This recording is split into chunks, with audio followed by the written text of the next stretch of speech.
What's up, everyone? Two mostly bald guys here. We're going to show you how to replace your stock fuel filter with a cat fuel filter on a 2015, but it'll work on 01 to 16. I believe 17 is completely different. Like everything's different, but I don't know yet. No, I haven't looked for it, and nothing's come up on the searches for this truck.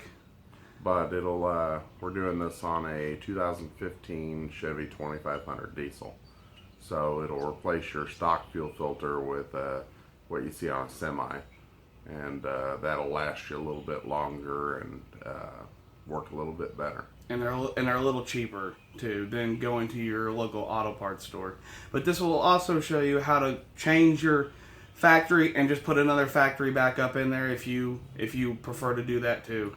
With this on the 2015, you'll have to have an adapter to push it out away from your motor a little bit, but it's by Nick Tane. We'll put a link in the description, and also I believe on your 08 you didn't have to put the adapter on. Yeah, so I believe 2010 and down, the LMM motor, which is those 08 to 10, I did not have to put the spacer in, and I ran it for probably a year and a half before the truck decided to commit suicide. But this truck, I tried it a couple weeks ago, and I was like, yep, you have to have the spacer. So we're going to tear into the truck, and I'm going to pull the front tire off just to make it easier on us, and then Blake can get in there and show you things better. So... all right, let's go ahead and get to it.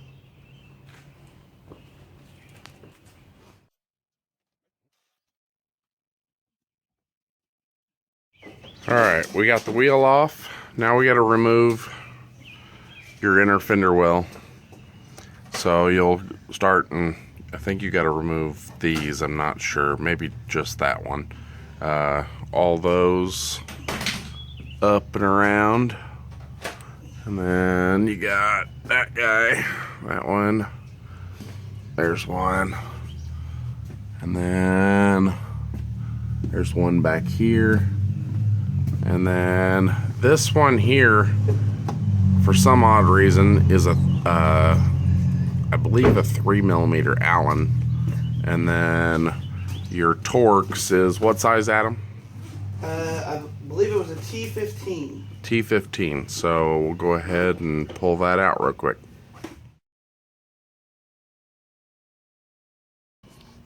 Now, as everybody knows, these fender wells for all makes and models are very good at running away. That's why there's 35 screws in here.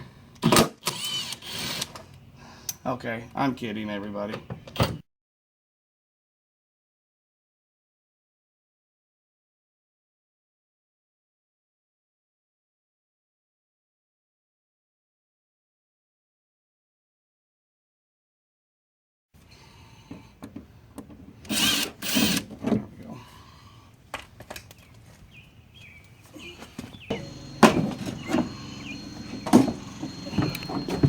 Comes out that easy.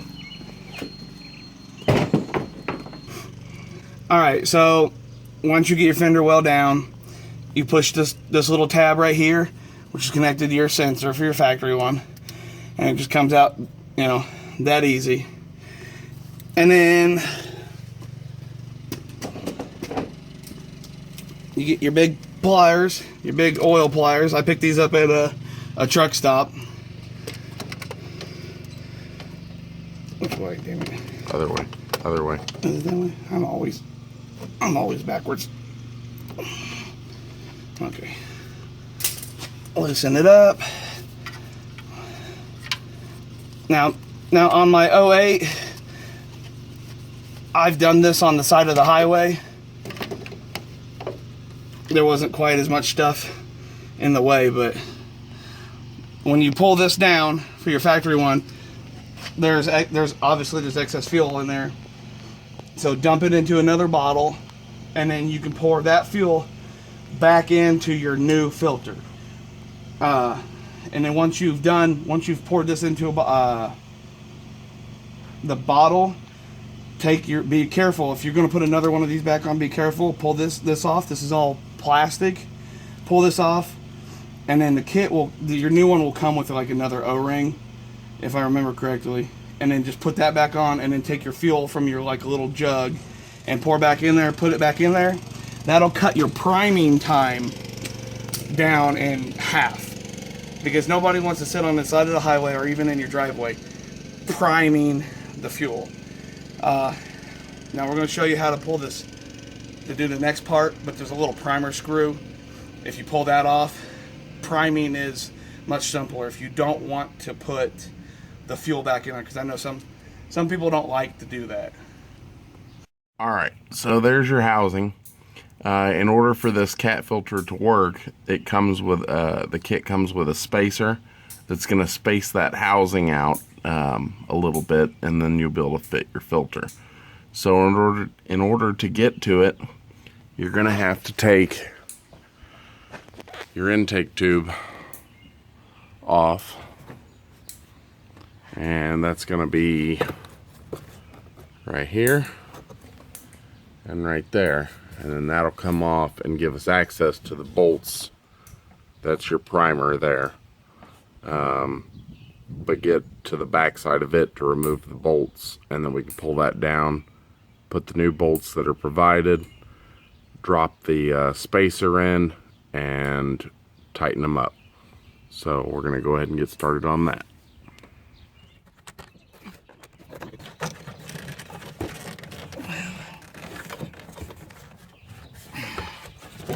There we go. There's a good lip on this one.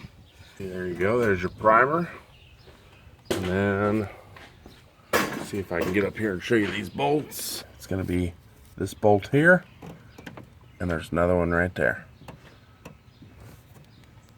Here's your new spacer here. There's new bolts and a new bleeder screw that goes up by your primer. I'll show you.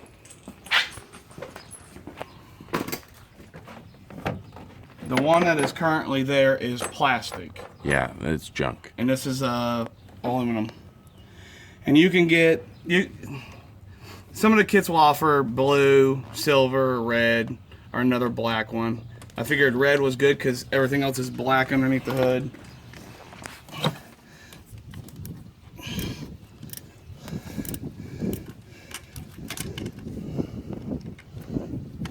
Size is that, Adam? 13. 13 millimeter. And once again, the teeny tiny Craftsman pass-through series stuff comes in to save our life. Come on, Craftsman, sponsor us. Even though you're closing this year's down by us. Wish I had really small hands. There's a little bolt holding, looks like a Vacuum line of some sorts.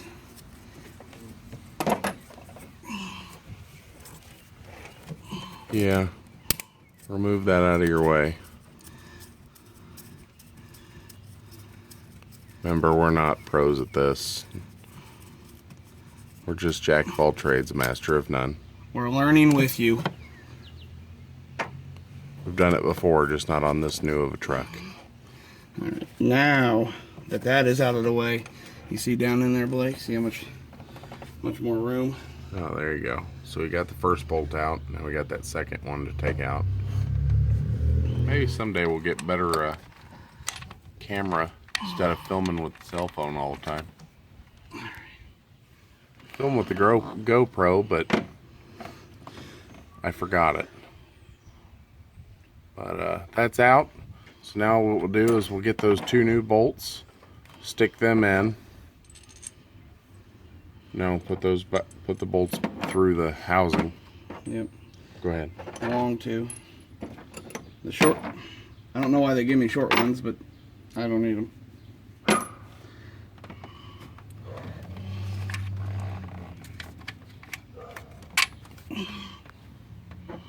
In there.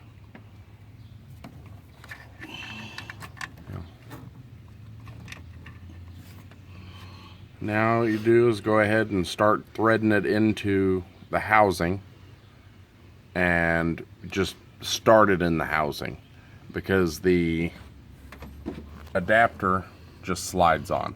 So you'll just thread it in a little bit and then drop the spacer down on, and then you'll tighten up your bolts. Sorry we couldn't film while we were doing it. It was quite tight areas, but as you see, we got it started but left a gap. Hopefully we didn't do it too much. I might have to pull this housing out. Hey, can you pull up on it just a hair? I'm gonna have to go under here. I got it. Oh, okay. See, he's got the spacer in there. Then all you do is tighten those bolts down.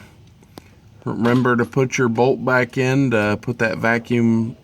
If somebody knows what that hose is, comment below. It looks like a vacuum line.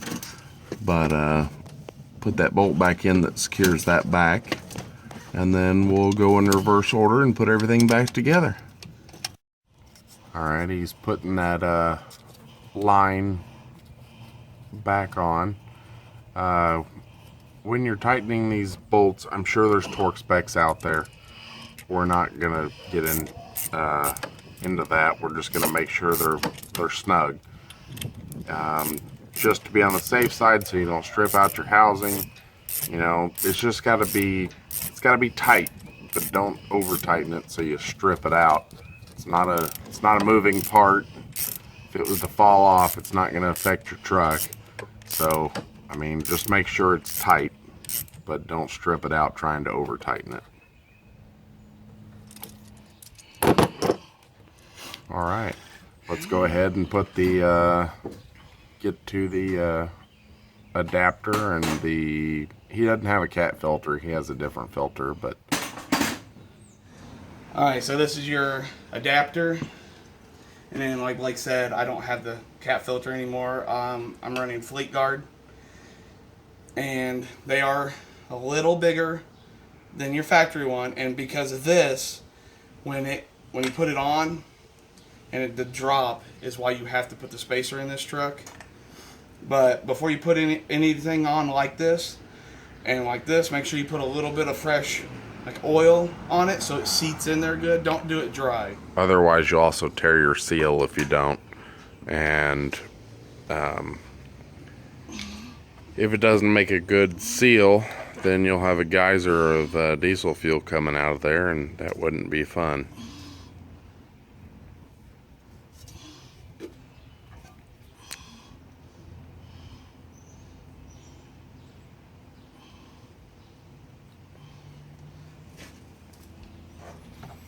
I don't know if I can show him up here doing it. Just threading it up there.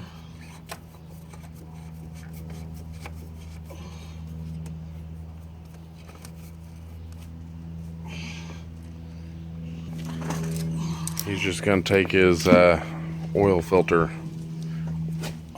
pliers and get it nice and snug. You know, it doesn't have to be super tight, but just tight. There we go. All right. Grab that fuel filter for you. And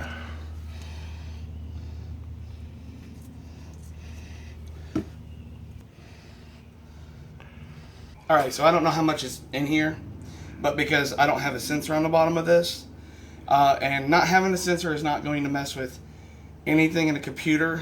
I did call a diesel performance shop and ask them, because, you know, 08 to 15, there's a lot of new fancy computer stuff. But since I'm going from this to this, I'm not going to transfer it to a jug. And I don't know how much is even in here. So, see, there's not even much in here. My old truck, there was a lot. And I don't know if that has something to do with the new fueling system being a little more better on this truck versus my 08. But once you pour a little in there and you've got this oiled, see that spacer kicks this out just far enough that this filter will sit in this groove.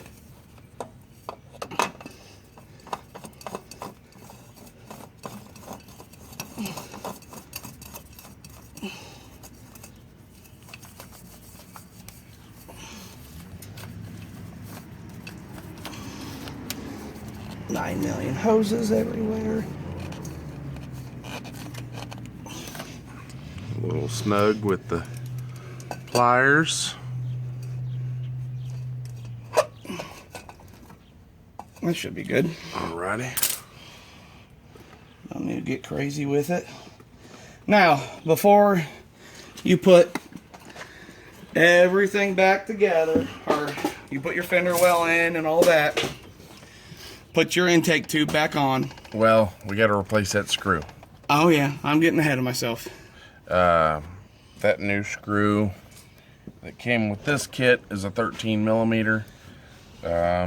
I'm not sure what that plastic crappy one is in there, but we'll pull that out. That's a 13 too. Oh, is it? Okay. Yeah, I wasn't sure, but this is...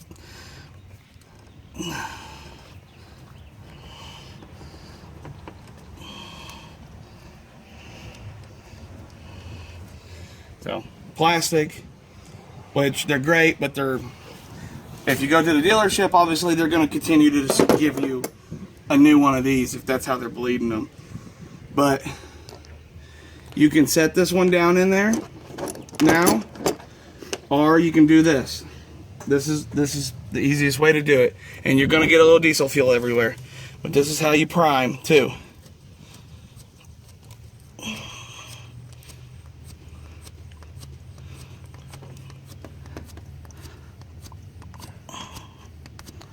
I don't know how many pumps this truck will take. Probably 500,000.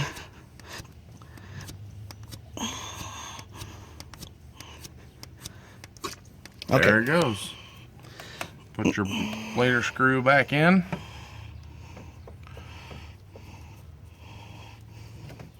As long as you do it that way, more than likely when you start it, it'll start on the first time you turn it, no hesitation. And it probably won't die. If you don't prime it and bleed it up to that spot, it'll probably take a little bit to crank, and it might take you a couple times of cranking to get to that point. But you've got to prime them like that, or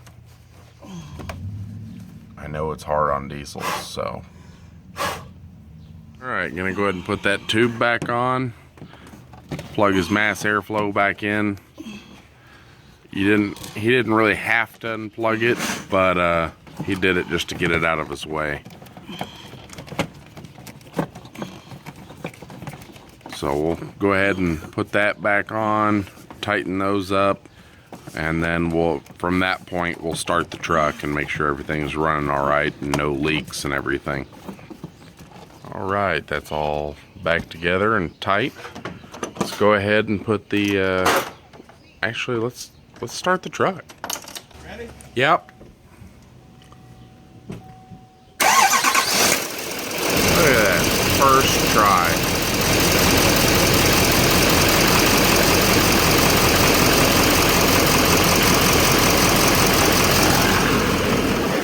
No leaks, good to go.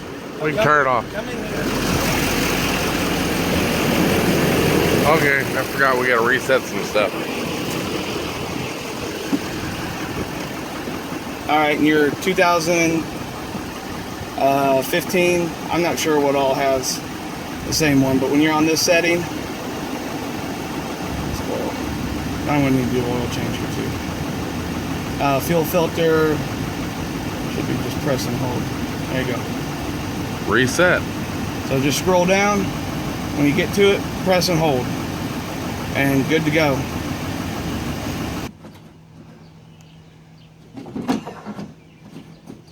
These little spots. Power tools for going in? No. Just use hand tools. Coming out, you can use them, but don't want to strip nothing. You can do it if you want to, but we don't advise it.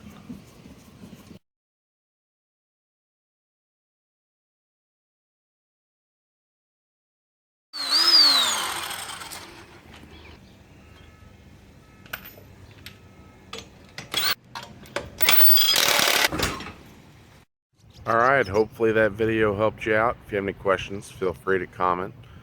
Make sure you click that like button, and don't forget to subscribe.